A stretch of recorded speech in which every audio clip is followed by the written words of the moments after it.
Hello दोस्तों, आज हम जानेंगे महादेव के बारे में। भगवान महादेव ने गले पे सांप क्यों रखा है, सिर पे चंद्रमा क्यों है और जटाओं में गंगा क्यों है और मुंडों की माला क्यों पहनते हैं और भस्म क्यों लगाते हैं, इन सभी के बारे में हम जानेंगे। तो सबसे पहले जान लेते हैं चंद्रमा के बारे में।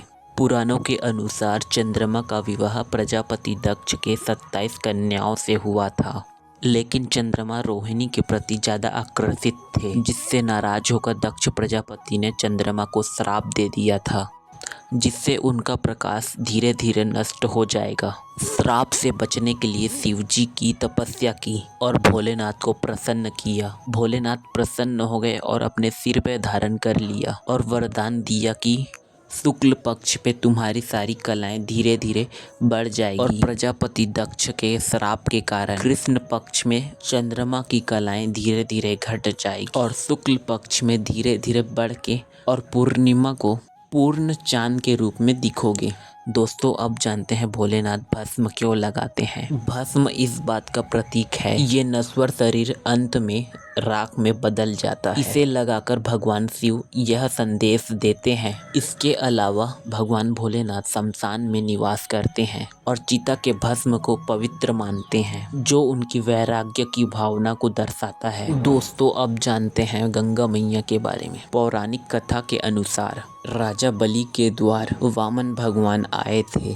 तब राजा बलि से 3 पग भूमि मांगी। वामन भगवान एक पैर से तीनों लोगों को नाप लिया। भगवान ब्रह्मदेव ने उनके चरणों को धोए, चरणामृत पानी को अपने कमंडल में एकत्रित कर लिया।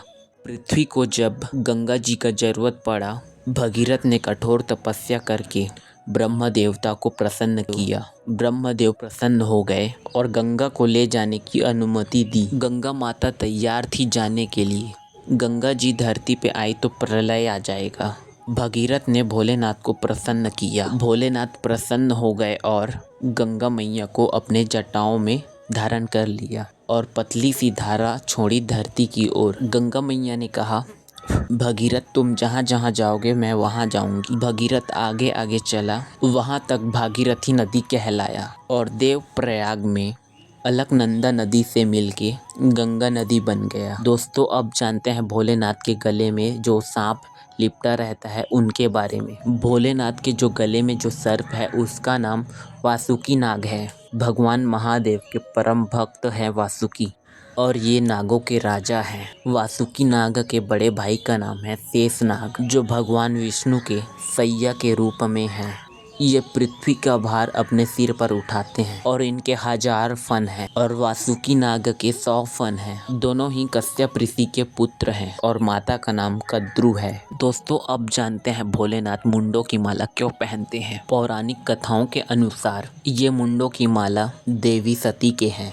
मान्यता है कि शिव से प्रेम और उनके प्रति अटूट भक्ति के कारण सती माता ने हर जन्म में अपने प्राण त्यागे और शिवजी ने उन सभी जन्मों के सभी सिरों को माला में पिरोए। 108 मुंड है। दोस्तों, वीडियो को लाइक करें और चैनल को सब्सक्राइब करें और वीडियो को ज़रूर शेयर करें। आपका एक लाइक बहुत सपोर्ट करता है मेरे को और एक सब्सक्राइब मुझे आगे बढ़ने की उम्मीद दिखाता है। और दोस्तों, वीडियो बनाने में बहुत समय लगता है, बहुत मेहनत लगता है, तो प्लीज़ एक लाइक सब्सक्राइब ज़रूर करें।